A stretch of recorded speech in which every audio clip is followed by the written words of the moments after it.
Right arm, 600. Left arm, 500. Right leg, 500. Left leg, 400. An eye is worth 100 and a finger is worth exactly the same as an eye. This is a real document. It's a contract, and men signed it before they became pirates. That list has a second column. We'll get there. Pirate crews wrote their rules down. Every man signed the same page, out loud, including the captain. They're called the Articles. From the entire golden age of piracy, 4 complete sets survive. 4.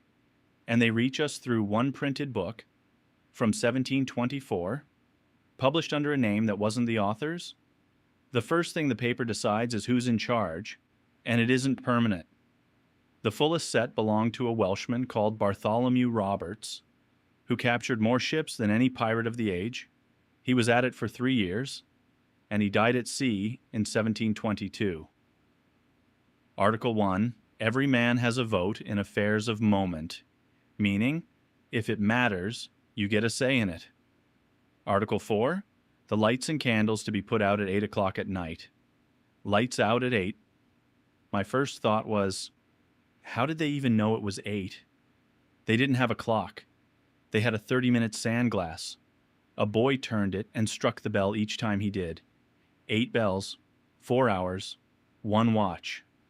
Time on that ship was sand. Article 8.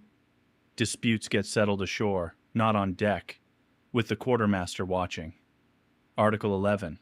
The musicians to have rest on the Sabbath day, but the other 6 days and nights, none without special favor.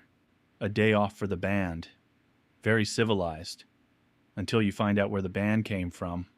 Roberts's crew took their musicians off captured ships and made them play. One of them was a fiddler named Nicholas Bratler, pressed off a galley at Calabar. It wasn't a day off. It was a day off from being forced. And when the crew finally went to trial, it was the musicians who testified against them. Article 9 has 2 halves. The first says no man may talk of quitting until every man aboard has made £1,000. They wrote their own retirement plan into the contract. The second half, any man who loses a limb in the service gets 800 pieces of 8 out of the common stock, and smaller injuries in proportion. Out of the common stock, meaning before anyone else took a share. 800 pieces of 8 came to about 180 pounds. A sailor in the Royal Navy earned 24 shillings a month, so that's roughly 12 years of his pay, handed over in one go, paid before the shareholders. Try that anywhere else in 1721. Which brings me back to that price list, because it isn't in this document. The graduated list you've seen is not Roberts. Roberts pays one flat sum. That list is 50 years older, from a different generation entirely. A ship's surgeon who sailed with the buccaneers wrote it down in 1678. The internet glued 2 documents together and called it the Pirate Code. And here it is. 600 pieces of 8 for a right arm, or 6 slaves, 500 for the left, 400 for a leg, an eye, 100, or 1 person. The compensation could be paid in people. That's the brutal bit. They valued a free man's body in slaves. So they were ahead of their time, except they weren't that either. The Royal Navy had an injury fund from around 1590, the Chatham Chest, fixed scale, regular payments for a lost limb, plus a lump sum on top. Same idea. A century before Roberts was born.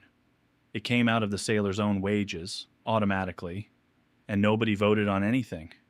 Pirates didn't invent this. They inherited it and changed one thing. Who decided?